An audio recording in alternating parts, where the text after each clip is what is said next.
Hey everyone, this is Saksham Mendiratta, founder of Lights Out Studio and partner at Lights Out Venture. Well, I've been onto something incredibly exciting for the past few months. I have met some of the most celebrated entrepreneurs in the country. This actually started with me identifying a gap in the Indian startup ecosystem. You see, even though startups dominated the past decade in our country, we still kept looking back at what Silicon Valley breeds in its culture. I thought it was time to change this. So here I am with an all-new limited edition series where I talk to founders of some of the fastest growing startups in the country. And we ditch the traditional podcasting format that you've known. So sit back, sip that drink as I bring to you In The Haus. You know, some entrepreneurs learn from their own mistakes, whereas some learn from others' mistakes. This is a conversation about the latter. Building a venture at 19 is challenging, I'm sure, but way more challenging than you would actually imagine. This is a deep conversation. So wherever you are, I think you should just clear your head, get a notepad, because Aadit and I are about to dive into the mindset of entrepreneurship. And there's a definitive takeaway for everyone who listens to this. So here I am presenting In The Haus with Aadit Palicha, co-founder of Zepto. What I want to sort of understand is the mindset right now, right? And you might have to dig in a little deeper to get to that level, but you've been at it for a while now, right? Yeah. What does entrepreneurship largely mean to you?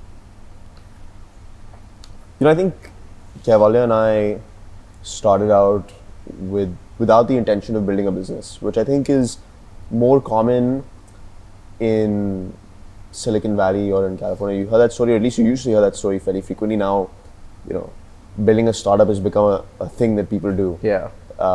Initially, it was just geeky guys that saw something interesting and had no intention of building a company.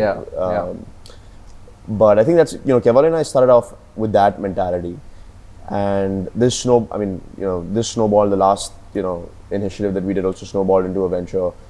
So, for me, I think entrepreneurship probably boils down to, in our context, as cliche as it sounds, but it's an innate desire to just build something interesting, right? And it goes also back to what Y Combinator's motto is. It's build something people want, or make something people want. And for us, like growing up, and especially in the later years of our teenage life, there was this primal instinct that kicked in when we actually made something. Yeah. And not necessarily software driven, or hardware driven or whatever. Yeah. But there was this primal instinct that kicked in when we made something and people actually used it and liked it. Yeah. And I'm sure it's similar to how a content creator feels when he sees, let's say, music that was made by him, be enjoyed by thousands of people. Yeah. Right? And that same feeling is what kicked in for us to get Is it into the this. impact that you're largely looking for? I wouldn't say impact. Impact is like this. Yeah, the CSG terms. Fair. Yeah, the CSG terms. It's not so much impact. It's kind of this just excitement of saying, okay, I built this, and this person is using it genuinely, and I don't know this person, and doing that multiplied by 1 million is just this crazy feeling. But I think it's, to me, it boils down to this innate desire to make something that people want, and that's how most of this started. In fact, that desire came well before the business side of it. The instincts would typically surge way early in your career, in your life. You might not even know what it would end up resulting into, I feel. Yeah. My conventional thought process growing up was, I'm going to be a lawyer, and I just build whatever on the side. And I think that was the thought process that my parents had, that they were comfortable with. That was also the thought process that I had. I was just this is cool, this is fun. We spent some time working on multiple things, but there's not really anything here, and I need to be a lawyer if I want to do anything. And I think naturally also, it wasn't painting a cliche, right? It wasn't like I was a particularly quiet kid that didn't have any aspirations other than to build something interesting. I was fairly ambitious, reasonably career oriented, and I said, you know what, law is the career that I think is probably the most legitimate career that I might be good at. It's more stable. Mostly, I didn't know that this whatever I did was a career, right? Yeah. Like I had no idea until I think when I was 16, I did a lot of 15 or 16. I did a internship at a very prestigious law firm, and it was horrible. Like it was just the worst month of my life. And then post that, I said, okay, this is not happening. Yeah. So now what do I do? What do I do that's socially acceptable? And around that time is also when I started figuring out that this idea of building things is actually a lot more mainstream than I realized. Yeah.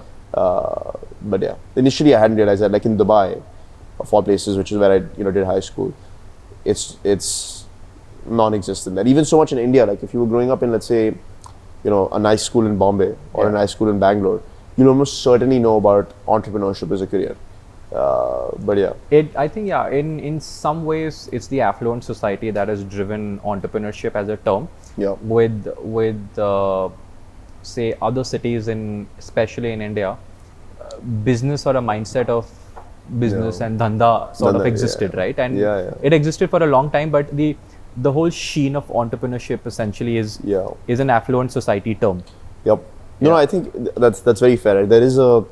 There's this, and I think it's actually just like it's verbalized in a way with and I've noticed this very often is that when I speak to sort of an old India entrepreneurs, what I call them, like a company like an India Bulls or a Future Retail or D-Mart, they're all referred to as promoters. Yeah. Right. And then when you talk about technology entrepreneurship today in the past decade or decade and a half in India, that's all founder. And then I think that's the founders have an ecosystem. Yeah. And then there is then there are subsectors in this which traditional businesses that's not how it works. That doesn't work, right? It's not like there's not a conclave of retail promoters out there, right? But there is probably, or financial services promoters, but there is a conclave of fintech founders. Right? So there's this demarcation. I think we've been able to build communities much better, I feel now. Yeah, one of the reasons I also feel that you've probably been able to build communities is because, I'll be very frank here, right? There is this whole really negative connotation to business, especially large business in India, in the 90s and the early 2000s, because you're in. There is a lot of shit that's not very clean, right? I mean, there is that whole Lala promoter-driven culture where corporate governance is not as strict as it should be. So there is that whole sour taste in people's mouths when they hear big businessman, big industrialist. Yeah. But with entrepreneurship, what I think we've been able to do is, and this also comes from the foreign investors that we have, right? Whether it's whether it's Y Combinator or anyone else. It is a Western mentality driven. Western mentality, but the good thing about the Western mentality is that what old India would tolerate from a corporate governance perspective is very different from what the West tolerates when you bring an investor like that on board. And what that's been able to do over the past decade is create a lot more, I would say, cleanliness about the whole idea of starting a business. Yeah. And that cleanliness is probably what's enabled to start a community. Because now you can be businessmen also traditionally, other than your oddball cases, most of them are very reserved. They don't talk about their business, again, because of the whole weirdness of building a business in the old days. There are no PR teams out there. There are no PR. It's very tight-lipped, very closed off. Yeah, true. But today you're a founder, you've got nothing to be worried about, most cases. And that's what's probably enabled us to create a community, I think. Yeah. And I want to especially understand this because as founders, we end up either overworking ourselves or, it's out of choice, it's passion in a way, right? But what do weekends look like for you? If there were some things that you would pin that gave you the adrenaline rush as much as work does? That's a hard question. I think, Saturdays, until recently, Saturdays and Sundays I used to work. And I still, very honestly, I still work on Sundays. I think Sundays is a lot of me time that everyone gets in some way. You differ? I'll be a little bit diplomatic about this answer. Because I've promised a lot of people in my HR team that I will not work on Sundays. But usually, and I think also, this also again, like growing up as well, the concept of weekend was, I used to work during weekends as a kid, not because I was like a crazy kid, but because my school was hyper competitive, right? And in a good way, like it really pushed you to be the best version of yourself. So it was not really a foreign concept to me to work mostly during weekends. So Saturdays and Sundays I used to work. Nowadays, so Saturdays we still work. Sundays also, but Sundays a bit more of a light, more flexible working. I think what I usually do. Is there something that you're more passionate about? Are there hobbies that you take to that sort of nourish you mentally in some ways? That's a good question. Nourish me mentally. So I'm obsessed with documentaries, and I watch like a nice. I probably watch a documentary a day. So it's not like I work. I mean, even if you work 14, 15 hours or 16 hours a day. You're saying this happens every day.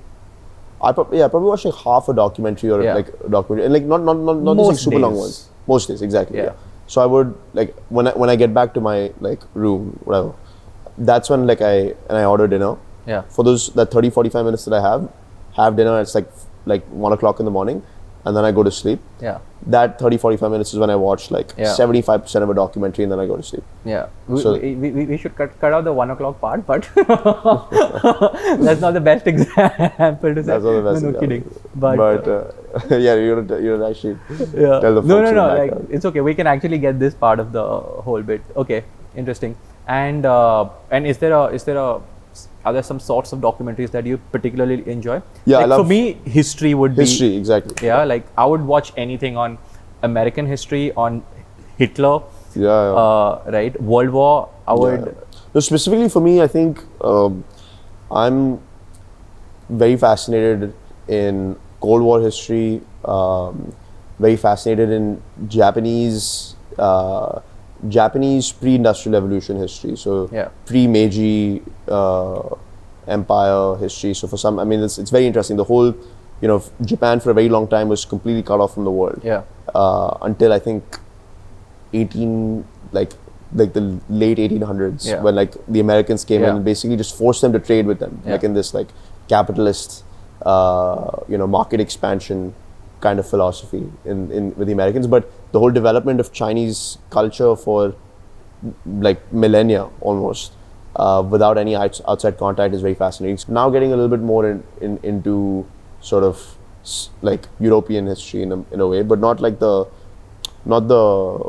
medieval history, more like the 1800s and Ottoman history. Ottoman, your and then like your rise of dynasties like the Romanovs, the British Empire, I think Bismarck, we could literally talk about the Ottomans, but I think we talk about the Ottomans, but we'll leave that for another day. Very, very, very intriguing in terms of how they kept shifting bases, and I'm particularly intrigued by that. I agree. Interesting. So documentaries, and while all of this has been something that you've been at, right? What was the inflection point for you to jump into entrepreneurship, or was there any, if at all? There wasn't, right? So that people, and they write, like whenever I've read something about the company and they talk about the founders, it's always like, Aadit Palicha dropped out of Stanford, started this company. Honestly makes us sound a lot more like courageous and forward-looking than we are. Like that was actually not that was not the scenario. I think for us, like I mentioned, we came in with the philosophy we're going to build something cool, and after a period of time, it became very evident that this, thing that was interesting to us as a project just became this opportunity of a lifetime from a business standpoint. And I think once that was clear, it became a no-brainer in terms of taking the plunge, right? But it was not really. To me, it didn't feel like a risk, because when did we actually choose to, let's say, drop out of university? We chose to drop out of university when, to us, it was enormously clear that we had deep product market fit. That we were sitting on, retention numbers that were unprecedented for consumer transactional platforms. We were sitting on an NPS number that was, frankly, something that I didn't know that was possible, right? And once we had seen that, and we had seen that we had also built the early signs of a team, or we were getting the early signs of team building right, and we could see this in the microculture that was forming in the early days. Once we saw that the team was in place and we had this phenomenal product in our point of view, then it was just like, what's the risk here, right? It's just execution risk, which gets taken care of if you have a great team. So it just felt like there was absolutely no risk. And then at that point, we're sorted. There was capital that was chasing us, and we said, this is an opportunity of a lifetime. So there was no per se inflection point. It was like multiple factors that were brewing over time, but it just became abundantly clear to say, oh my God, this is an opportunity of a lifetime. Was this one of those stories where, or an experience where the timing just got a bunch of things together? You could say that. I think at least in the sector that you're in, the pandemic played a major role to boost the awareness of what could happen with the grocery and the delivery space, right? And everyone was at it. Everyone was, even if they weren't at it, they were inflecting to get into it. I hear what you're saying. I think what you're saying is obviously, very, very fair. The only caveat is that, so we launched post the second wave. So we've actually never been live as a business during a lockdown phase, except Chennai was locked down in the third wave on Sundays, that's it. So there was no real lockdown exposure that we got that, created this huge surge of adoption. But I hear what you're saying in terms of the perception. I think it, so sometimes some markets need external environmental push, and this was one where it broke open the gaps that existed. And the need for something like this to surge. No, I agree with you. Honestly, I haven't given it much thought. To me, as someone that almost unhealthily uses my own product, I use it way too much. To me, it's very difficult to imagine a world where this didn't exist. Because I basically, I became 18 and I started shopping for my groceries. And within a couple of months, I was like, this sucks. How have people been doing this for such a long period of time? So it's very difficult. I don't have much of a sample set of my life where I haven't been shopping for groceries without this product. So I don't know how people have done it. I mean, kudos. But so to me, it's hard for me to imagine how a pandemic would create that environment. But I guess I intellectually agree with you. My hunch would be if I had launched this in, let's say, 2018 with Cavalier, we could have still hopefully been as successful. But I get that there's probably a factor that I don't fully understand that's led to this being more successful. So probably possibly, I mean, in hindsight, you could we could have a bunch of theses around it, right? Maybe the investor sentiment rallied much faster behind this sector than before, right? And earlier they would have been hey, there are a couple of big giants, and why have they not done it? And that's a good point. That's a really good point. Why would you be able to do it today? Right? No, I hear what you're absolutely right. The scale that we've gotten to, right, is so the scale that we've gotten to is a scale that's taken many companies years to do. And one thing is obviously because the team has been phenomenal in execution. But the other piece that's why we've been able to grow, I would say, take 4 years of company building and compress it into 6 months, is because we've had almost unprecedented levels of capital access, or at least we did until this whole situation. But the fact that in 5 months of existence, from when we launched to when we announced it, we had raised, and obviously this is not and I don't take much credit for it. I frankly believe it was a factor of, I mean, I might have done the talking, but it was a factor of the execution and the market environment. In 5 months, you're in a position where you've raised $160 million as a business, which is just insane by any metric. We've not seen that in India. Exactly. So, I mean, very rare did you see that in most places. So, and that's we probably would have not been a serious major player. Now we're at a scale where the big guys are playing with us. I don't know. You're cutting yourself short on this, I feel. So, in my opinion, access to capital is great, and it's incredibly important, right? But having said that, I think you could go wrong in execution in 100 places. That's true. Million places. I mean, you've not experienced, not you, I mean, any entrepreneur may not have experienced building products, scaling teams, hiring, retention, right? Getting product, or understanding, hey, is this my product market fit? Right? You've not had the experience before. I mean, I can tell you a million things that go wrong, on operational execution, on growth oriented execution, on capital efficiency, on hiring, on the legal elements, the whole financial like governance that we built in. There's like so many like every day that I wake up in the morning and when you're running this business, and it's very different as an early stage founder and a growth stage founder. When every day I wake up in the morning and I realize that there's a new way to do something wrong. Like there's a new avenue that because there are so many moving parts to this machinery. Exactly. It's frankly it's very difficult to fathom. I mean, and I think it's probably a little bit more difficult to fathom because it's been built so fast. Where literally if I wind back 60 days ago, or let's say 90 days ago, we were like 1/8 the size that we are today. And we had like, today we're not including, like, I mean, if I include delivery drivers, it becomes tens of thousands. But if I include just the folks that show up to an office and work, whether it's in Mumbai or any of the other satellite offices we're at close to 800 people now. Where and that's not even crazy hiring, right? That's like very methodical. Like, we need these people to be at this scale hiring. Where like 90 days ago we were at like 100, 150 people, 200 people.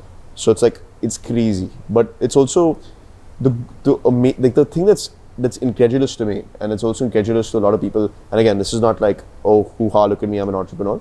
It's the thing that's pretty crazy is the fact that, especially from investors looking outside in, there's this whole history of like building these like crazy broken and toxic businesses if you have to scale it fast. Like, everything is broken if you need to scale it fast. It's not possible. There are cracks, it's not possible to scale it and build it in the right way. But I think what's amazing to me, and when investors look at our business, is like, wait a second, you guys have built this scale in so much time, but you've done it in a way that everything is put together. Not everything in the sense that every tiny detail is not obviously put together, but we're in a place where it's well orchestrated. Like, I can give you multiple examples, right? One classic example of like blitz scaling companies, what they do wrong is they overhire, right? They overhire they overhire to a place where you have thousands of people for just to factor in for contingencies. Yeah, I mean, there are multiple reasons why that happens. Like, I can give you this perspective a little bit. So one reason is exactly right. The philosophy is simple. We're flushed with cash, and so as a founder, you go from a position, and this is going to be a little bit long-winded answer. But you go from a position of, can I survive, to, okay, I'm alive. How big can I make this opportunity, right? And when you're in that mindset, especially in India, right? When you're in that mindset, the element is, I cannot leave any, and it's a good mindset to have as a founder. It's what investors want from you. I can't leave any growth on the table. So when you look at that growth path ahead of you, and you say, what's my biggest risk? Execution, obviously. And obviously people are an element of that execution. So why don't I just hire a ton of people, make sure that I get this execution done. And when I'm here, when I've squeezed every drop of growth that I can out of this opportunity, then I can figure out what really makes sense from a healthy business standpoint. That's the mentality people have. So they go crazy when they hire. And that's one reason why. So the philosophy gets set. But also the second reason why is because of a lack of governance and controls, right? I mean, you're in a position where you're a founder, right? It's hard to imagine how many people report into, like 700 people that work for the CEO, whoever that is very difficult to reconcile with it, whether it's 700 or 2,000 or 3,000. So you clearly won't have visibility into nearly as much of the business that you think you do. So you're really relying on the rigor that you've built within your management team and the rigor that they've built within their N-1s. So what ends up happening is the founder gives this very clear visionary directive saying, hire at all costs, we need to grow like crazy. Right? And I'm not just dramatizing this is what actually happens. And this is probably some of the mistakes that we were making in the slightly early days, and then we course corrected because we've got a very good management team behind us. But the founder gives a very clear visionary saying, do this. Everybody does this. But there's a lot of missing pieces. Right? There's no HR to really reconcile who's hiring. When you think about hiring hundreds of people, which is what a lot of startups do, it's like, how do you get those offer letters rolled out? Like at that pace? How do you get the interviews done? Yeah, it's as basic as it sounds, but I think it's important. Yeah. How do you onboard at that scale, right? Yeah. Moving people from, let's say, Mumbai to Bangalore. Yeah. Cultural integration. And this is work from home. Work from. No. So for us, it's not. It's in person, except for a few teams. Yeah. But there's so much logistics there. Things just go out of hand. So I'll give you a classic example that I've seen. Speaking to founders and learning from them, right? And one of the reasons we're able to be in a position where we can build this with as few mistakes as possible, even though we're blitz scaling, is because we're with the benefit of hindsight from other founders. That's one of the things that I've spent a lot of time on. So a lot of founders will tell me, hey, the mistake I made was, the ops team might have a quality control person, and so will the so will the category team. And like it'll just be built into both orgs. They'll hire like a full 30-person quality control team, not talking to each other at all. It'll be exactly the same people. And 30 of those people now, like you got 60 people, 30 of them need to get fired. I think you're overcautious then about some of those aspects because you know that you can't make all the mistakes yourself, right? So you lean on someone else's mistakes in some way, and even if you get it from somewhere, you want to possibly be a little cautious. Yeah, like after I got scared like crazy from the conversations that I had with our investors, I said, okay, I need to figure out everything that, and I obviously haven't been able to, right? Like there's so many things that could go wrong, like you mentioned. But spending a lot of time with other founders to just get a very, upfront, what did you do wrong and what can I just not do wrong, right? And I gave you an example of overhiring. I can give you another example of, let's say, financial controls and visibility. So that's one. And second, because we benefit from a management team. And this is probably one of the first times this is happening in India. But you'll see this play out more and more with businesses that are started there are businesses that are getting started in the past like 2-3 years. Is that, and it's also a sign of the ecosystem maturing a little bit. Yeah. But we're benefiting from a management team that's built this before. So like our management team are senior guys from Flipkart, they're senior guys from Uber, they're senior guys from like multiple other large businesses, Dream11, etc., that have seen the whole journey from 0 to 100. So you're leaning on someone else's experience too. Leaning on someone else's experience. So they've seen all the mistakes happen in front of them, which of building a new age technology business, where if I cycle back 5-7 years ago, there was nobody in the country that could confidently say, oh, I know how to build a tech business in India. Right? So now you've got a cohort of talent that's gone through this, seen the mistakes up front, which is an advantage we have. So like being like I would say wave 2 or wave 3 Indian entrepreneur, the amount of people that have, like the whole talent ecosystem of what startups has already been created, and everybody's already seen the journey. There are plenty of people that were there in the early days as well. So a lot of the people that we have today as in our management would have started off in a company like Flipkart very early in their career. So they wouldn't have been in the boardrooms of Flipkart, right? Those people would have retired by now. But they saw it from a very low level what went wrong, and obviously what went right, because clearly a lot of things went right. And yeah, I think that benefit has started kicking in, which is a sign of maturity, right? So even if you look at Silicon Valley, for example, the first businesses that were created, like the early businesses, like a Naspers, I can go to multiple the Yahoos and the Googles, and I would say let's say pre-Google, right? So I'm saying like your very early businesses in the 90s, right? I'm like names are Netscape, for example, right?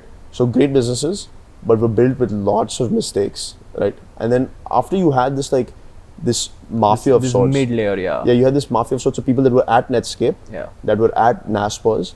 Then you start Google, and now you've got people that know what's going on, and then a brilliant business gets built. Yeah. So that's how like the ecosystem matures in a sense. So you start. I think I like to think, and again, it's a little bit of a hoo-ha moment, but I like to think we're one of those companies that are benefiting from that like pre-experience of the ecosystem. Because 10 years ago, that like if I was building this company 5 years ago, it would be very difficult just to get the right talent and get everything right. No, so you and this is a good segue actually. I want to sort of understand. You talk about getting these people from Flipkart and Dream11 and the big boys, right?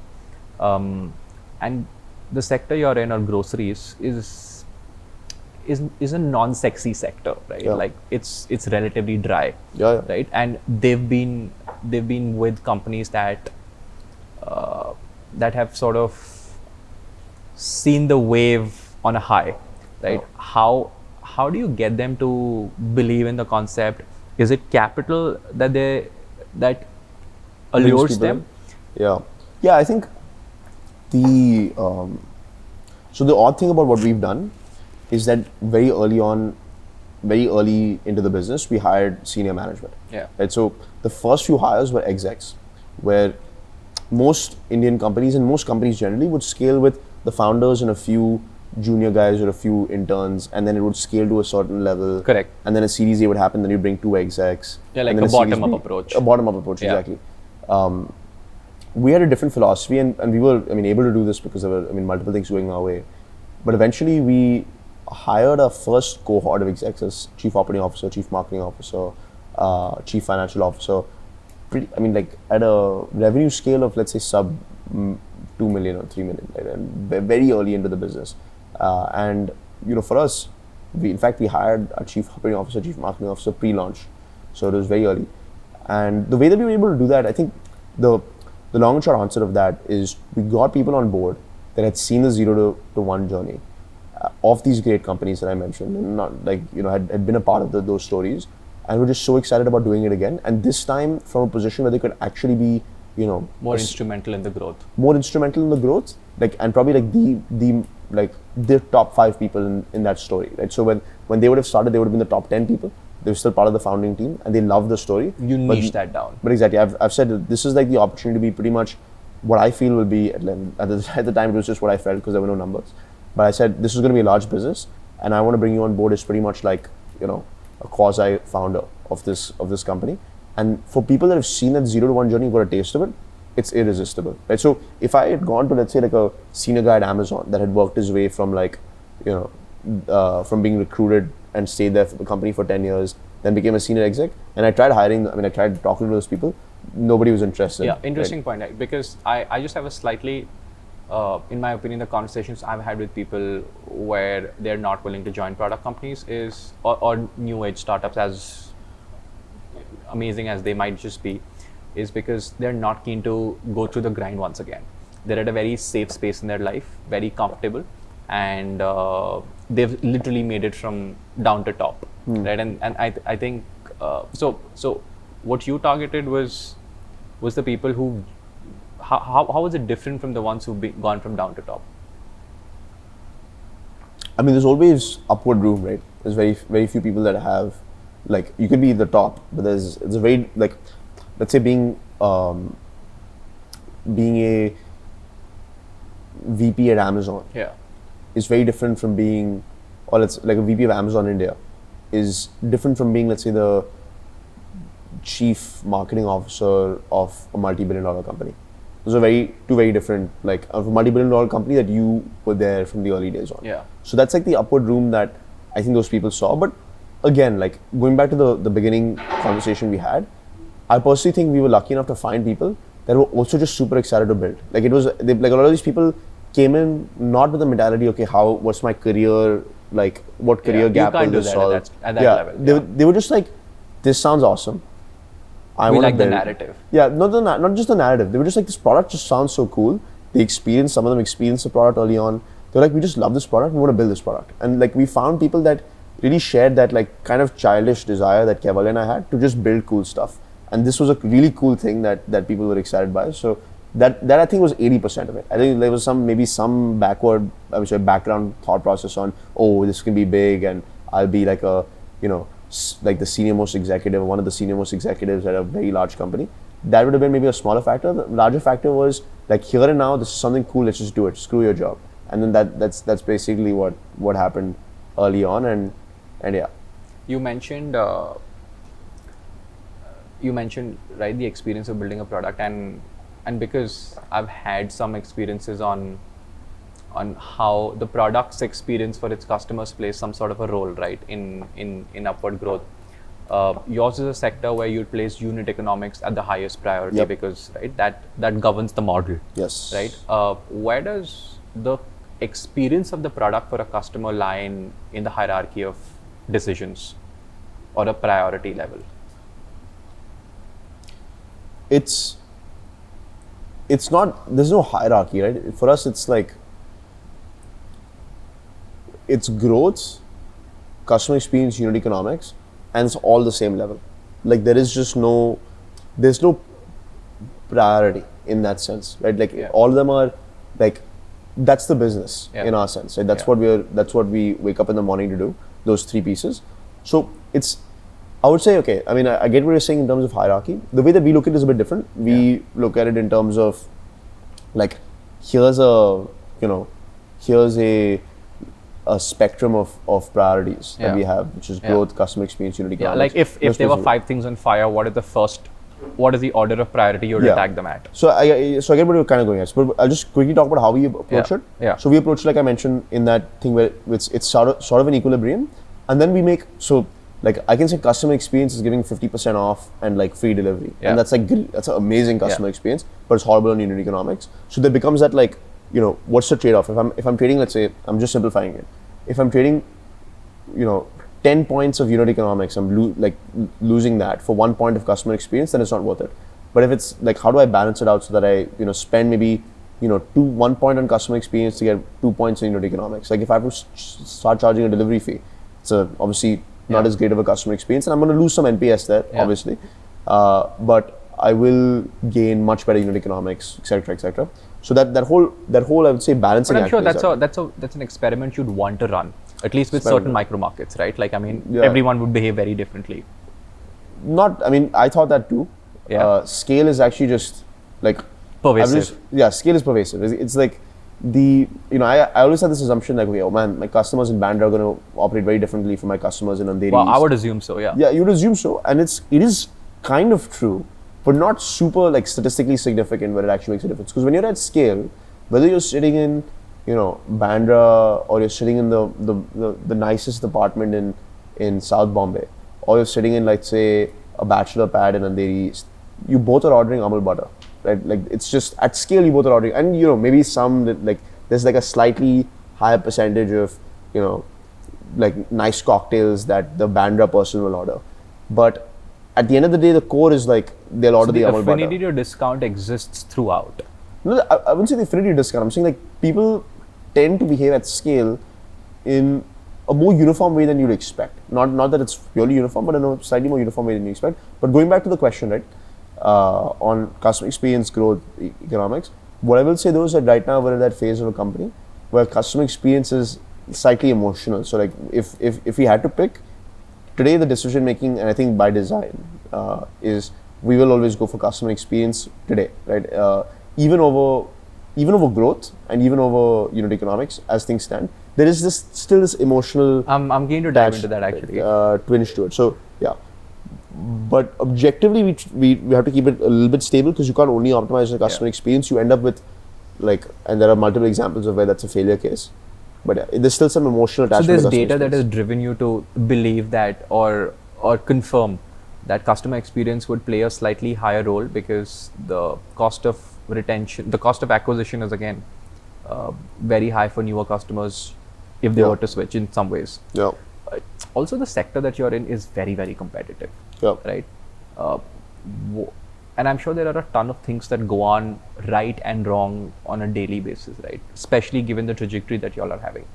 What is the mentality that you need to have, right? Because while it's easier to say that as an entrepreneur, you need to be thick-skinned and that's nuance, right? Or that's conjecture in some way. But what is the mentality? Like when you go into the office or when you're talking to a team, what is the mentality you need to have, and maybe there's a press release that's not so comforting to read. Yeah, of a competitor, for example. Yeah. What's the that's a very good question. It's very hard to say, but I think in our specific example, we've gotten so much confidence, and like in a way that we believe that we're not drinking our own Kool-Aid, that we're actually objectively have reasons to be confident that we are executing this business better than anybody in the market, whether it's a large player or a small player, medium tier player. And it obviously reflects in the numbers, right? There are some numbers that you can't dispute, and there's a reason why we've had back-to-back successful fundraising, right? Even the other guys in the space wouldn't have been able to do that. You get to a point where you've had so many data points in front of you that you're doing things right? That you just stop caring. Like at a certain point, you realize that cohort of metrics that you have is significantly more likely to determine how, like again, we're at that phase where it's not about will we survive or not, it's about how big can we make this opportunity for us over the next decade. So it's initially it was will we survive or not, but now it's how big this opportunity will be for the next decade. When you're in that mentality, you realize very quickly that the numbers that are in front of you about your own business are like 99 times more important to determining how big this will be than that press release. You just stop caring. And also I think we've been in a position where we've got a lot more nuance to the situation than, let's say, a press release would. We understand more deeply what's going on at certain companies and certain competitors. But that it's gives 600 people, right? It's 600 people who you don't like have. your team. Yeah. I mean, so I think the interesting thing is, it's a good question. Well, I'll just to finish the thought is that, like, when you've got more context on what's actually going on in the industry, for us, we feel like we're in a better position than, like, let's say, a PR frenzy would. In the same way that you might have initially thought, oh, Tiny Owl is going to be huge, right? Like, well, you just remember the press that, release, yeah. I don't remember that. I've just read about it. But like, you just reading PR, you might say like a Tiny Owl or Food Panda would have been like they're a shoe in to win. Or like another example of a brilliant example is, I mean, actually I won't name names, but there are many instances that I can point to where there's this huge PR flush. Like in this happened in food delivery, this happened in e-commerce, this happened in ride sharing. Huge PR flush. Big player coming into this space, everybody's dead, nothing happens, big player leaves in like 12 months, right? Multiple examples. So to me, not really worried. And I think to answer now the second part of the question, 600, 700 people, the mentality I've had is just, or I've tried to adopt, is radical transparency. So I will get in front of 700 people and I will just tell them, this is what we're doing right and this is what we're not doing right and this is what someone is doing better than us. And when people are not second guessing what is happening at a leadership level, and we literally tell them, we're saying, guys, this is our thought process. Like, I've had town halls where I tell them, this is our thought process on how we're going to hire so that we don't have to lay any of you guys off, which some of you have experienced in your previous organizations. And like, for a lot of people would say that's crazy. Why would you just like talk about what happens in a management conversation to everybody in the company, and like just talk to them about like the steps you're taking to prevent this from happening, to prevent X from happening, or let's say the steps you're taking for a fundraise, right? Why are you doing what you're doing? Like, if an order comes in, you're a city operations lead in Chennai, and you get a instruction that says, your stores, like, or your micro markets, the last mile radius needs to change for whatever reason. Why is that happening? Just giving people like the broad management sense, not just like a vision, but also like the actual ground strategy that we're implementing. Like, why are we doing this? Because we have a fundraise coming up, or why are we doing this? Because we've got this specific thought process on our hiring. It's put a lot of people at ease, right? Where you can actually tell that, okay, there's no, and the best thing about it is when you tell people that this has gone wrong, or you tell people that here's the bad news. So, like, to give you an example, is like, we had to tell people, early on that we are finding it, and this is a smaller conversation, lower stakes, but it sets the culture. Like, we had to tell people that, look, transparently, let's say, for example, data, initially early days, data visibility is a problem. Like, getting the whole data engineering piece set up was a problem. Very basic problem. It was hampering people. And we had to tell people that, look, we can't, like, it was very early, but like, we can't afford like a head of data engineering right now. We just have to make do with what we have. Like, or we can't, like, or today, like, we just can't hire someone. It's so difficult to find this person to hire them. And just say, like, this is, I mean, like, there's nothing else we can tell you. But when you set that in and people are like, okay, here's the bad news, and like, this is a failure case that we have that we're dealing with and we're trying to solve, and this is what we're doing about it, and you set that culture, people trust you a lot more. So if you say, hey, things are going well, don't worry about this, it's a lot more impactful. If they've heard you say things are not going well, don't worry about like the positive things you're saying, things are not going well. When they've heard you say that, they believe you when you say the other piece. So when we tell the 600, 700 people that, hey, this press release, you guys viscerally know it, but this press release is not that, like, trust me, it's not that important. We've got a lot more context, and frankly, like, unequivocally, we're winning. People believe you, and also the good news is that the bulk of our organization is on the ground and really executing on the ground, and they can see, frankly, with a lot better visibility than I can, what I'm telling them. So if I tell them that, hey, player X is in a bad shape and we are in a very good shape, right? Which frankly is not a conversation we have very often. But even if I tell them that, right, the ground people will be like, yeah, we know. Like, it's like we are very much visible of what's actually happening on the ground of Hyderabad or Chennai or Kolkata or Bangalore. And so if you're honest with them and it like feeds into what they know is true as well, people just have faith. So I think the idea is just to be to answer the question is just to be radically transparent. There's not like a mindset of like this Travis Kalanick we're gonna go crazy. I think that's what I would have. I think it also what also happens is you end up getting it off your chest because it's not just you. It's everyone who knows, and maybe that also feels a little comforting in some way. Maybe the first, this aggression, that's the thing. For the first 3 months, the first half, starting the business thing, from when we launched in August to November, probably. That is the thought process. Let's go after these guys, let's kill them. We're gonna do it. We're the best. That was great. Gets it off your chest. It just didn't feel honest in a sense. It just didn't feel like what was really going on. I think today the feeling that we have as a company, which is just this, if you talk to somebody at Zepto about what's going on in the competitive landscape, they honestly just won't care. They just won't care. I truly don't care anymore. And it's not I trust me, and you would have seen my earlier interviews, I did actually care 3 months ago, 4 months ago. But I actually and I've got a lot, not that I don't care because I'm these guys are going to die, etc. I don't care because these guys are building, good businesses, bad businesses. So it's more inward focused. It's more inward focused because I've just become very aware that you're significantly more likely as a founder to die of suicide than homicide. What I'm most scared about is everything that you're saying has happened in such a fast or a close-knit span of time that in fact by the time this episode actually airs, I don't know how much of it would even hold true. So I don't know how to solve that honestly. You mentioned a lot of things that are more unconventional in what you see in startups, especially in India, right? And for good reasons around.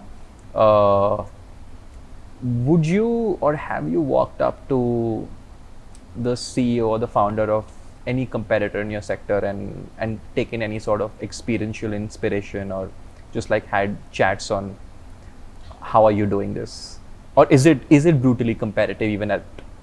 No, I think again, one of the insights from the conversations I've had with founders that have built businesses in different spaces, they told me one of the mistakes they made, for example, overhiring. Another mistake they made was just this unnecessary hostile competition. And so I put it upon myself, hope you just build. And obviously, what I'll say as a caveat here is that when you talk to a press person, they will just take the bits and pieces from your conversation and make it sound like you're the most aggressive version of yourself and you're coming after these guys because that's what sells, right? The reality is that we've actually spoken to everybody in the space and we said, look,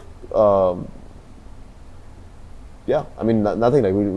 We just have good personal relationships. I mean, to answer your question on have we ever spoken to someone and said, oh, how are you doing this? And they ask us how we're doing this. That hasn't happened, obviously, and that's never going to happen. But the idea here is just, hey, we are in the same space. Let's build this category together. And, I mean, most sectors, this is how I personally look at life. I think it's a positive sum game. Yeah, it's positive sum game. It's not a zero sum game. Building a category. Yeah, right. I mean, in every way, the category advances and it matures faster than any other category possibly, right? Yeah. And the advantage of that happening is you as an early entrant have so much experiential moat that a new entrant cannot pick that up anytime. Yeah, I mean, I hear what you're saying. It's an interesting thought. As an early entrant, we might have some experiential learning. I think it's more than that. It's actually, I would argue the biggest advantage we have is just very simple and very boring, strong execution. That's it. It's just detail-oriented execution with a cost focus and a customer experience focus that I think is more heightened than other players, not just in this space but generally. That's the advantage we have. I don't think if I had to draw back at, because theoretically looking at it, right, you look at this space also, were the only players that just showed up out of nowhere, which also like makes a lot of people uncomfortable, right? Because they've been hearing all these names of companies for like years and years and years. Suddenly this and now new this one other popping company up. is starting, and then you hear you've reported about this company for a long time. They've got lots of money in the bank, and then they're starting a new business. Sounds right, and then some crazy kids show up with a new company, and they're like, "What's going on?" And they not only just show up with this company, but it goes crazy, like to a different level of scale and capital consolidation. That, like, if I trace back to why that's happened, and like again we like, if I like zoom back to July 2021, and then I said this is what's going to happen, nobody would obviously believed us, but theoretically also this should not have happened, like statistically should not have happened. It's very unlikely. We should have probably been crushed by lots more capital. We shouldn't have been able to raise as much as we had. We shouldn't have been able to scale as fast as we did while being in control of the business. When I look at how we were able to do all those crazy, seemingly impossible tasks, nothing had to do with when we launched, what the experience was, how much we learned about the business viscerally. It was just that we were very disciplined with our execution. That's it. Like, although it's on this format, I can give you a somewhat intangible thing saying like, we succeeded because, or we are succeeding because we just came in first, understood the customer, and very disciplined with how we executed, and very like, we just had a lot of forward thinking to say, okay, this is a crazy goal that we want to achieve. Sounds crazy, but let's put a number to it, and now let's actually build a very detailed plan that talks about how to do it, and let's just execute by the plan. So, like back in probably September, I knew how many orders we were going to do in April 1st, 2021 or 2022. I knew exactly what we were going to do, and I knew exactly the capital plan that we needed to get there, right? So I could tell you in August that, hey, we are going to get to this scale, this revenue scale, and to do that in December we're going to need to raise a Series C 100 million, and in November we need to raise a Series B of 60 million. So we knew it, and like we had charted out the entire company's plan. It was not like a crazy ad hoc set of decisions, and so obviously the plan is not like set in stone. It changes, but the directional sense has been there from the beginning. Would you want to control the pace at some point of time, or do you feel that you want to control the pace? You want to, I don't know. I wouldn't assume why you'd want to do that. I mean, it's easy to assume. Would you want to? No, I think transparently we've already we could have been in a position where we are like much bigger than we are today, but with obviously. So you're saying this is a controlled pace, right? It seems blistering fast outside in. We could be a lot faster, but like I mentioned, those three bubbles. That's growth going crazy, and then some customer experience might deteriorate, and some the unit economics would be heavily deteriorated. Right? We're in a position where now we were a balance of those three things. All of them are super insane numbers. Like the growth is great, the customer experience numbers are great, the unit economics are actually much better than you'd expect, which is our biggest advantage right now, I think, in this space. But you take those three things, and like right now the growth is very controlled to keep those other two pieces in check. Yeah, we could have been bigger. Like we already taken calls to be like a little bit more conservative than we could have been. So I think right now we are operating on that pace. Do you personally draw inspiration from anyone for business in life, and how does that work? Short answer is my dad is a highly disciplined individual, and still significantly more disciplined than I am, and I draw a lot of inspiration from him, which is very boring, right? Because frankly, the age that I'm in, I'm supposed to be a little bit undisciplined, and I make that joke all the time. And it's still inherently, it is not fun to lead a very disciplined life, or be a very disciplined operator. It would be a lot more fun if we had just raised $1 billion off SoftBank and just went crazy and whatever the hell the burn number is, which is what a lot of people do, right? You'll have, and that's to an extent the story of the first wave of Indian entrepreneurship, right? Like grossly overfunded, and they just go crazy. Nobody knows what's going on. It's just like a wild time, right? That obviously we haven't been lucky or unlucky enough to go through. But yeah, I think I think my dad is just highly disciplined, obviously in different ways in life, but his philosophy is just like value is created from structure and discipline, right? And which is again like, you know, for creators and makers and entrepreneurs, that feels like a mentality that just sucks and it's not true. I found that more and more that it is true, even in the early ambiguous stages. And I've now had the privilege of spending a lot of time with like people that are great in art and great in music, and you'll find those people to be much more regimented in their processes that you think they are, to create very abstract pieces of work, but they're much more regimented about how they actually achieve those targets. So I think, you know, being regimented, being disciplined, having a lot of structure, that's where value is created, basically from repeatable processes. And yeah, I think that my dad has had that philosophy for a very long time, and now I'm coming to that philosophy as well. Do you sometimes look at growth trajectories, or just like overall what's happening in, say, the consumer tech space in India, right? It's blowing up in various ways, right? There are market consolidations. There's this middle layer of new emergent businesses that are now acquiring the other businesses, which 4 years, 3 years back would be just the traditional, the Tatas and the Birlas, right, of the country. And there is insane amount of investment. There are new businesses popping up everywhere.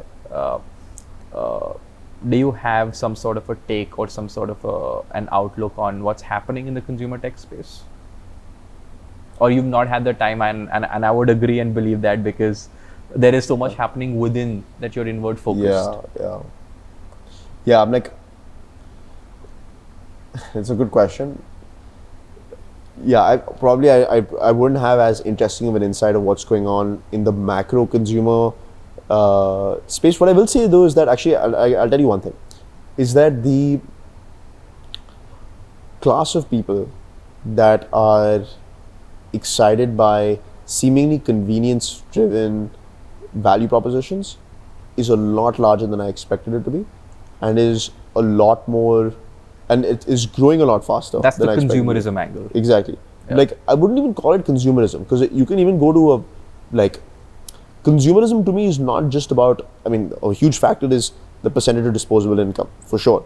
But the other factor of consumerism is also like this willingness to spend. You'll have this problem in India initially where you've got, you know, a lot of like a huge subset of society that has a lot of disposable income, or relatively a lot of disposable income, but with no willingness to spend.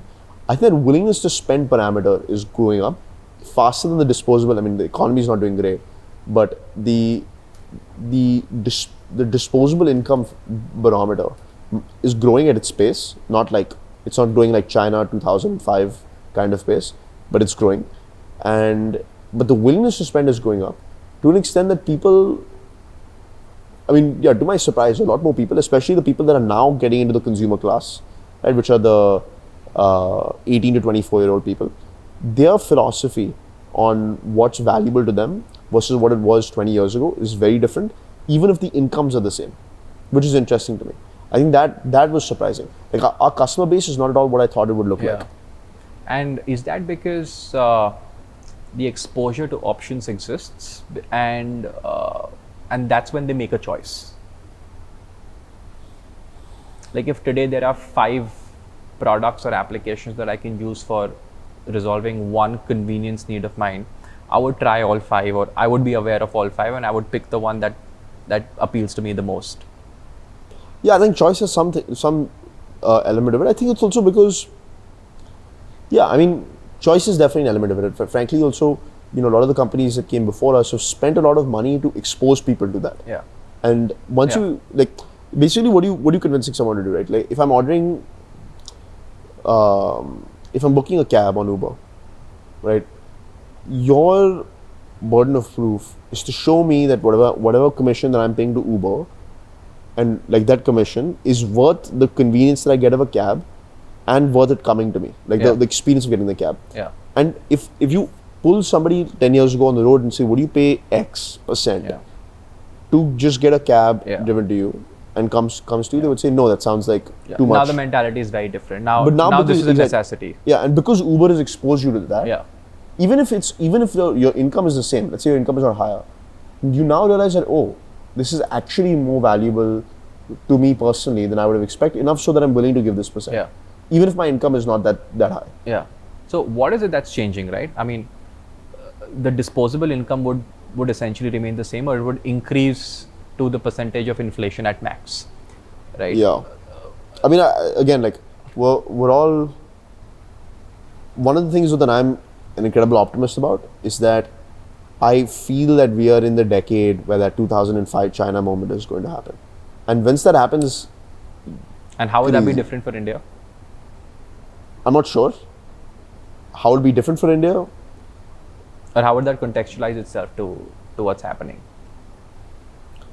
No, I mean, like, there was nothing crazier than mid 2000s, late 2000s China. That was insane. Like, that was just like a whole different level of what it meant to be an entrepreneur. Like, if we think these levels of heightened excitement are something, like that was like 2 orders of magnitude differently, because it was now very clear that there is this huge consumer class that we've been talking about that is now going to unlock. And yeah, to an extent also in the mid 2000s that didn't exist as much as it does now. It does, right? But the idea was that in 2005 it became very clear that in 2020 this is going to exist. So my thought process, it could also look very similar, but I mean, it's a, hopefully a factor of like increased liberalization. I mean, again, like, there's a lot of factors, there are a lot of headwinds to that. Yeah.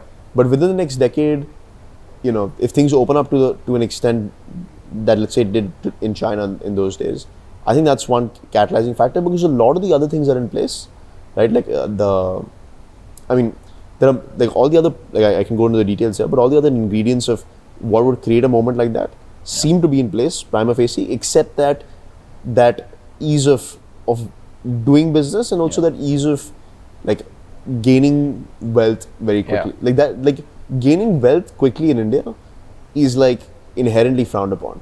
Like and I've noticed that more and more is that there's just a suspicion attached to it. So new money. Yeah, not new money there's a suspicion attached to it, but across the board, right? Like, I think a lot of that needs to change, but I do think that we are in the next decade going to see, definitely in the next 10 to 20 years, there will be a golden decade of entrepreneurship in India. It hasn't started yet. I don't think so. Do you think it hasn't started yet? No, I mean, how I would look at it is the signs have started to show up for the past year and a half at bare minimum, right? I mean, the exposure or the inhibition to get into business is much lesser now. Inhibition to get into business is a lot lesser now, but like what I'm talking about is a different level of like the different scale of ambition. Everyone's willing to make more bets. No. Like not even the mentality. Yeah. The mentality is in the right place. Yeah. Let me just put it this way. Tata. Yeah. Jamshedpur, Tata started building in the late 1800s for maybe like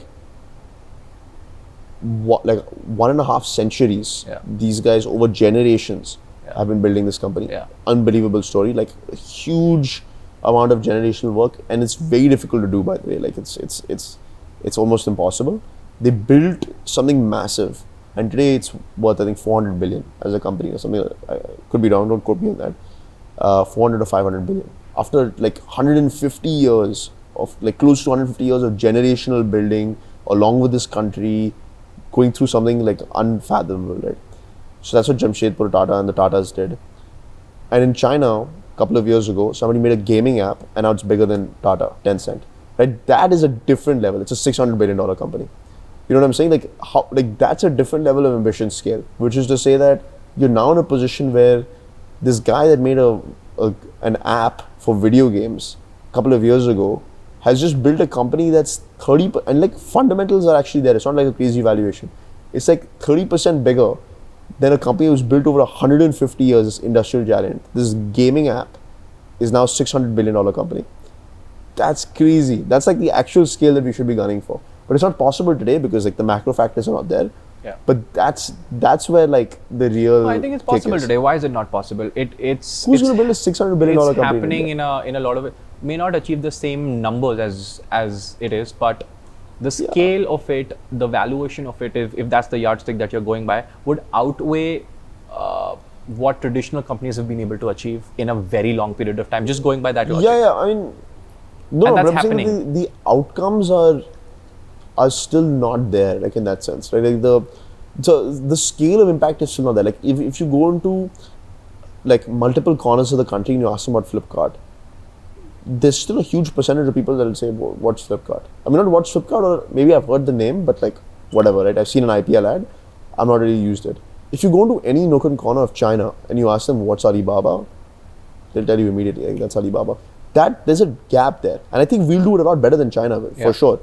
But you're right in the sense that I'm not, like, obviously, building a $60 billion company is insane as well. And like, that's something that I would like hope and dream that we can create multiple of those companies. That would be an amazing success outcome. But I'm saying that what I would love to see is just like an unfathomable level of success. Like, can we seriously, like hand on heart, build an ecosystem that is bigger than Silicon Valley in the next like 30, 40 years? And I think it's possible. It requires a lot of solid execution on our end. But can we build like that's what China has done to an extent. Like, I mean, you go to Shanghai, you go to Beijing. It's like building a company there and building a large company is as possible as Silicon Valley. Can we do that in India? Like, can we build something bigger than that? Is there ever or has this thought ever crossed your mind that you'd want to at some point of time build a business in the US because of multiple reasons that the market is mature, or are you more bullish on the India growth story? I'm extremely excited about the India growth story. I mean, that's why we're here, and absolutely not. I wouldn't build a business in the US, and frankly, Keval and I were very well positioned to build a business in the US. Yeah. We were in Stanford, which is the reason Silicon I asked. Valley. Yeah. Like, we didn't, but I just think that we are celebrating the wrong milestones. This is a very small milestone from what I think this can go to.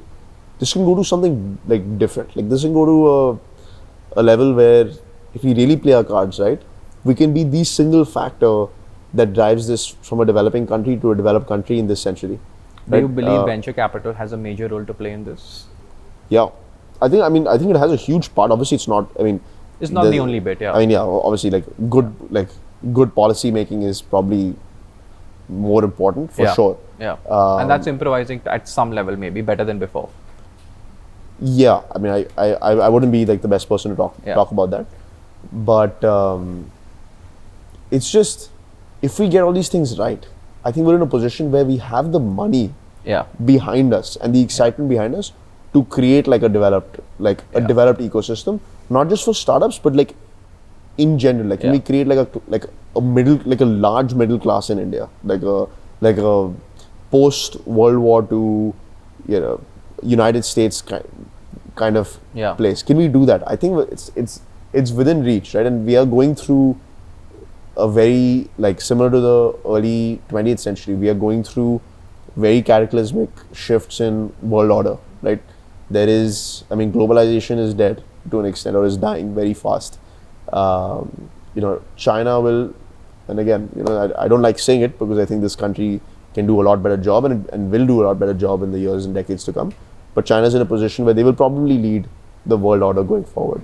So things are changing. I think that we're in a position where if we really play our cards right, we can build a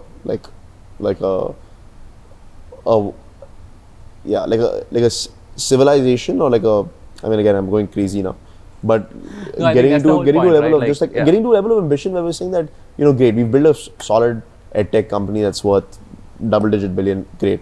Can we just build like a Google in India? Like, can we build a Facebook and an Apple in India? I think that's something that a lot of people have said. Like, can we build like generational companies in this country? Like one of the reasons why I love delivery is because I genuinely believe they're building like a generational company in this country. They're building FedEx for India to an extent, right? But yeah, like, can we really just create a game change? And when I mean game changing, I mean seriously game changing, like a Google in India that's come from India, built in India, that just revolutionizes the consumer class. It's interesting. Or like, even if I had to cycle back, I'm sorry, I know I'm going on and on, like, can we build like a Boeing in India, like No, yeah, one I of those mean, generational companies? You've touched upon so many aspects, and we went all the way to civilization for good. And here, while within Zepto, I mean, we've had conversations which have showed signs that a lot of things are very inward focused, right? Yeah. And you guys focused on one bit as your mode to sort of go to market, yeah, whatever that 10-minute delivery is.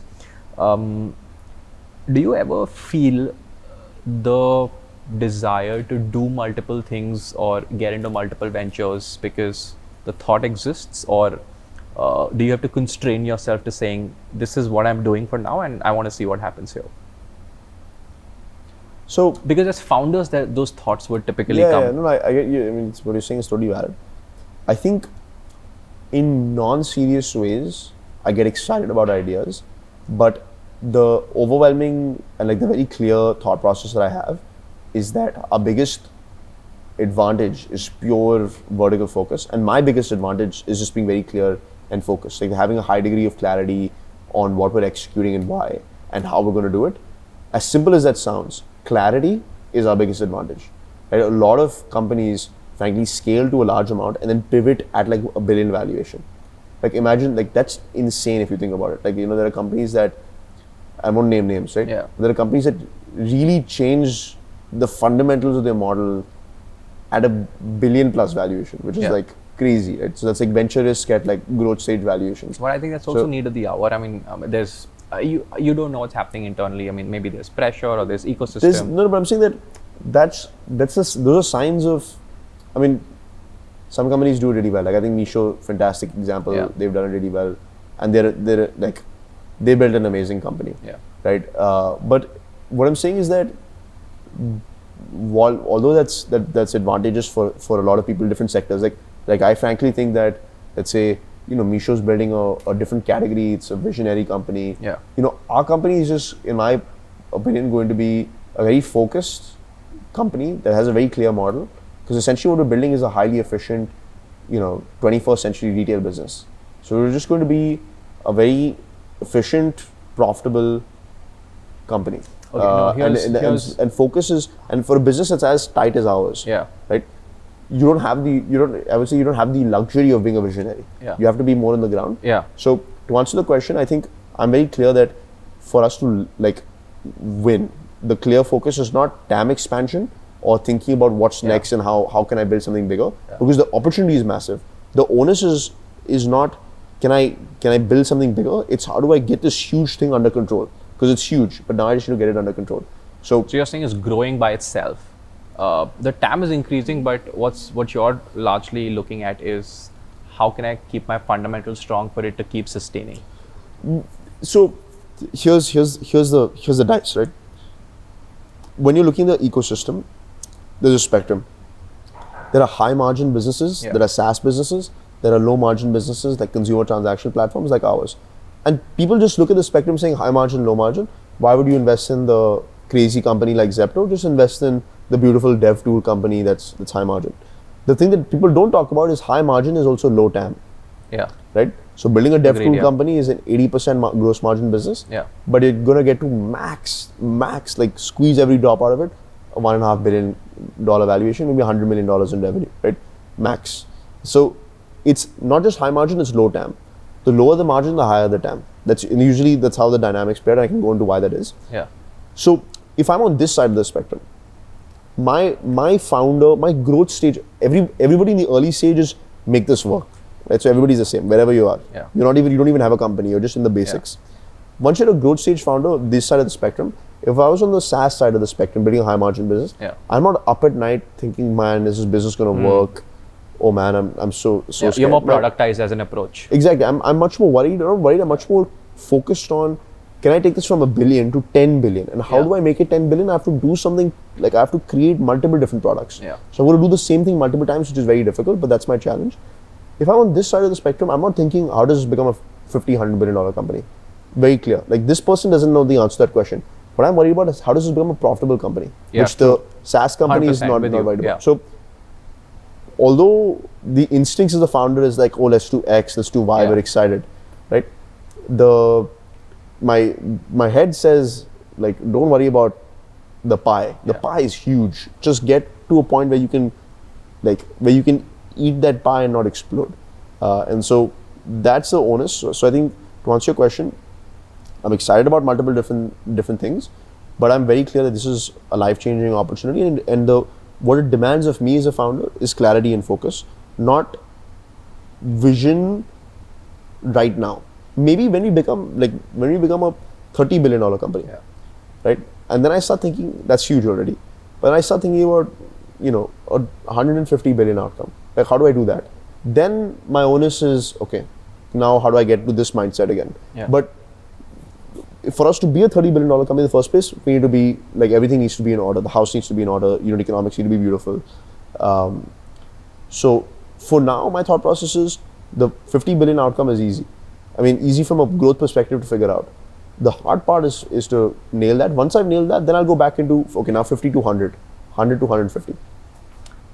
I'm sort of coming to the tapering end of this conversation, and this is something that I want to sort of know now. Are there some values that you sort of live by, or that you've experientially imbibed? Because I think for entrepreneurs, they change from time to time. Some remain throughout, or maybe top 3. Are there some values that you think have gotten you so far and you want to stick by them?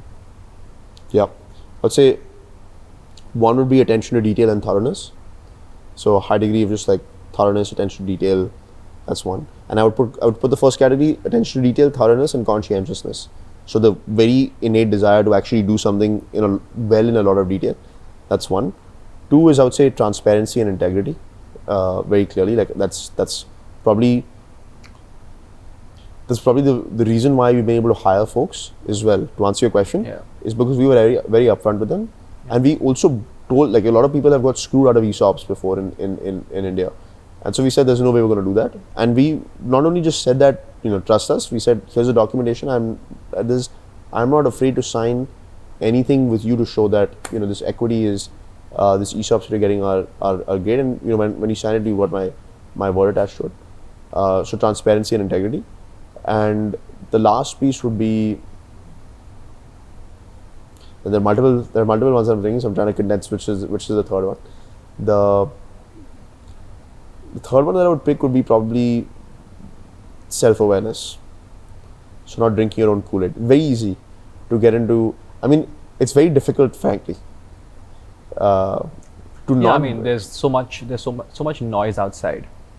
Yeah. See, it's not noise. I think it's very hard to not become a little bit of a megalomaniac. Yeah. When you've created a large company in a short period of time. It's super easy. Like, it's like, and it's also like, it's great. I mean, it's like, why not? I mean, like, it's like, it's fun, and like, you're in a position where if you walk into a room, and there's this whole, in India, one of the things that I kind of like and dislike is that there's this huge, like, godlike persona of the founder or the promoter, like, this is the guy, which I don't think is true, right? Like, I think we'll talk about that later. Yeah. But if you walk into a room and you say as a founder, like, I am the best, I'm going to execute it. Yeah. If you're a late stage founder that's raised hundreds of millions of dollars, people will be like, yeah, you are. Like, they'll be like, yeah, that's definitely the case. And I'm not just talking about your employees, I'm talking about like anybody that you meet. So I've had multiple meetings, but I've tried this on it to see, and just for the purpose of negotiation, and it works. Like, if you can floor people to say, I'm the founder, this company I built, and I can get this done with or without you. And they're like, okay, yeah. And like, that actually works very well. So it's very difficult to not become a little bit megalomaniac, and frankly, probably I've also faltered on that a little bit. I'm sure a lot of entrepreneurs have. But being self-aware is like the challenge with that. There's some advantages there, because if you behave like a visionary and you act like a visionary, it's much more likely that you'll actually execute a grand vision. Like, quiet people that don't talk about vision, very, very rarely the folks who actually build large visions. And people will also follow you. People pattern match to say, this is a guy that will get this done. So there's some advantages there. The disadvantage is that you end up drinking your own Kool-Aid. So I might be in a position where I'm like, oh man, I'm up 50% month on month. I'm creating tens of millions of dollars of revenue every month. I'm adding, like, in terms of my growth. It's unprecedented, and I could just be living life on that. And the reality is that my underlying infrastructure is screwed, and I just don't want to spend time on it because I don't want to hurt my perception that I'm just doing an amazing job and I'm like this Steve Jobs founder that's just built a crazy company.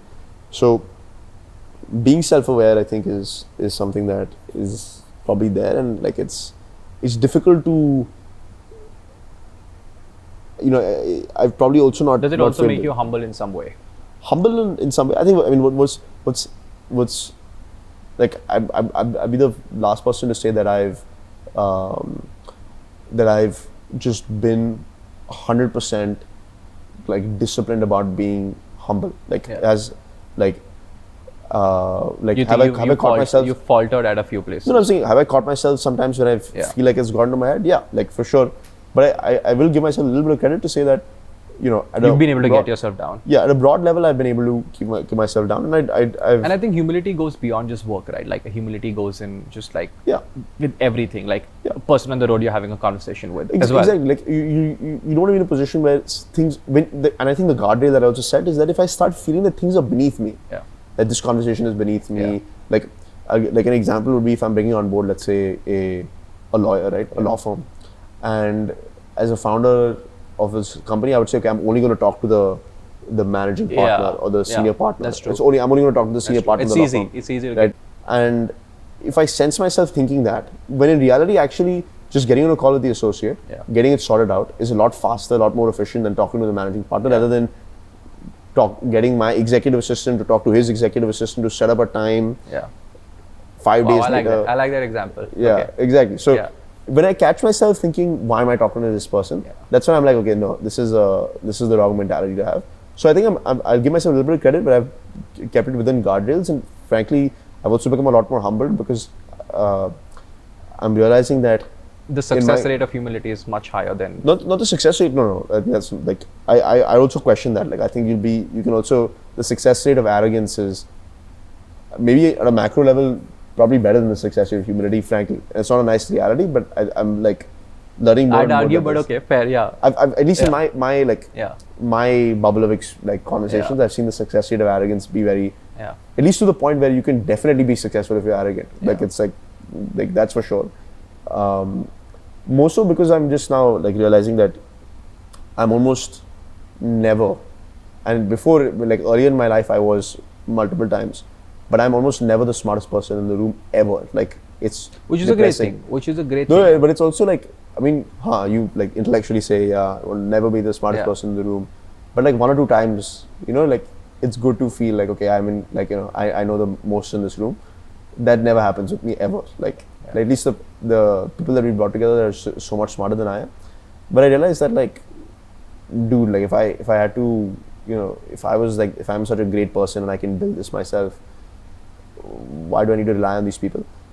When you have that clarity, it just becomes like very humbling very quickly. So I think being in a position where you've got like an amazing team that's so much smarter than you, that I genuinely learn from, and I strive to be more like people that report into me than like someone who would be like a superior theoretically.